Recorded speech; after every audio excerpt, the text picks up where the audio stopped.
গণ অভ্যুত্থানে সব পক্ষের সম্মতিতে গ্রহণযোগ্য ঘোষণাপত্র তৈরির বিষয়ে ঐক্যবদ্ধ হওয়ায় স্বস্তি জানিয়েছে আমরা বাংলাদেশ পার্টি।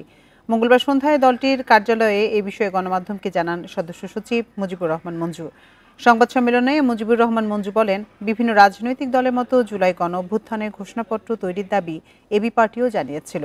দেরিতে হলেও সরকারের এ উদ্যোগ গ্রহণকে স্বাগত জানায় তার দল। সদস্য সচিব আরও বলেন, ছাত্ররা এ পদক্ষেপ থেকে সরে এসে মার্চ ফর ইউনিটির পালনে তার দলের নেতাকর্মীরা ধন্যবাদ জানিয়েছেন। কোনো সংকট তৈরি না করে 15 জানুয়ারির মধ্যে সমন্বিত ঘোষণাপত্র প্রণয়নের আহ্বানও জানান তিনি।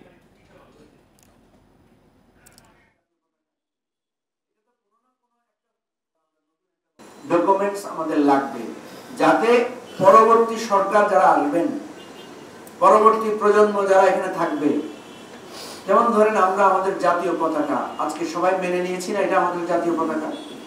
এটা তো কোনো না কোনো একটা এগ্রিমেন্ট হয়েছে, কোনো না কোনো জায়গায় একটা কনক্লুশন হয়েছে।